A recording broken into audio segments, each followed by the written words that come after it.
Hello and welcome. I'm Professor Reza's AI avatar, and today we're going to be talking about K-means clustering.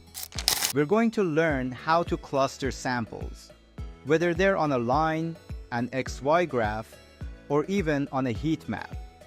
And lastly, we'll talk about how to pick the best value for K. Imagine you have some data that you can plot on a line, and you need to put it into 3 clusters. Maybe these are measurements from 3 distinct species of birds or other animal populations. In this case, the data forms 3 obvious clusters. But rather than relying on our eyes, let's see if we can get a computer to identify those same clusters. To do this, we'll use K-means clustering. Step 1. Selecting the number of clusters, K. The first step is to choose the number of clusters, which we call K. In this case, we'll pick K equals 3, meaning we want to identify 3 clusters. There's a more advanced way to choose K, but we'll get to that later. Step 2. Choosing initial cluster centers. Next, we randomly select 3 data points to act as the starting clusters. Step 3. Measuring distance to each cluster.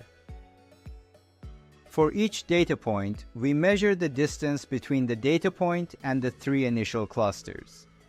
This is the distance to the red cluster. This is the distance to the purple cluster. And this is the distance to the yellow cluster. Step 4. Assigning points to clusters. Now, we assign each point to the nearest cluster. The first point goes to the red cluster. The second point. Measure the distances and assign it to the nearest cluster. The third point, same process. Measure the distances, assign it to the closest one. The rest of these points, they're closest to the yellow cluster, so they go there too. Step 5.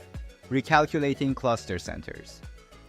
Now that all the points have been assigned, we calculate the mean of each cluster. Then, we repeat the process.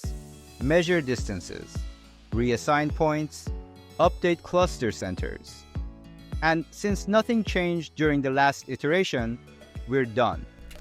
But is this the best clustering? Not really. K-means clustering can be pretty bad compared to what we did with our eyes. We can measure clustering quality by adding up the total variation within each cluster. Since K-means doesn't know the best clustering from the start, it has to try again with different starting points. So we go back to the beginning. K-means picks 3 new initial clusters. It clusters all the remaining points.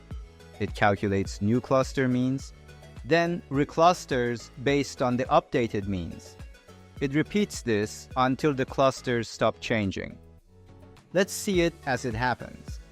Now that the data is clustered again, we sum the variation within each cluster and repeat. If this clustering is better than before, K-means keeps it. But it doesn't know if it's the best overall, so it tries a few more times. K-means will do as many iterations as you tell it to and then return the best one. How do we pick the best K? For this dataset, it's obvious that K should be 3, but sometimes it's not so clear. One way to decide, just try different values for K. K equals 1 to 1. Worst case scenario. We can measure its badness by checking total variation. K equals 2. Better than K equals 1. We compare the total variation within 2 clusters. K equals 3. Even better. K equals 4. Smaller variation, but less meaningful clustering. Each time we increase K, the total variation within clusters decreases. But after a certain point, the improvement slows down. If we plot variation versus K, we get an elbow plot. The best K is at the elbow where the drop-off slows. K means versus hierarchical clustering. What's the difference? K means clustering. You tell it how many clusters to find. But in hierarchical clustering, It just finds pairwise similarities between data points without a fixed number of clusters. What if our data isn't on a line? No problem. XY graph. We pick 3 random points and use Euclidean distance. Heat map. If we have 2 samples, we can rename them X and Y and cluster them the same way. And we don't even need to plot the data to cluster it. We just need to calculate the distances.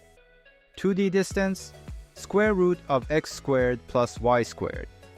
3D distance, square root of x squared plus y squared plus z squared. 4D distance, square root of x squared plus y squared plus z squared plus a squared, and so on. Alright, we made it to the end. Hope you found this useful.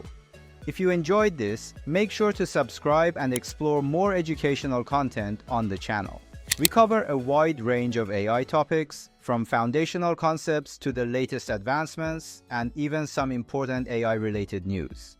Stay curious and keep learning.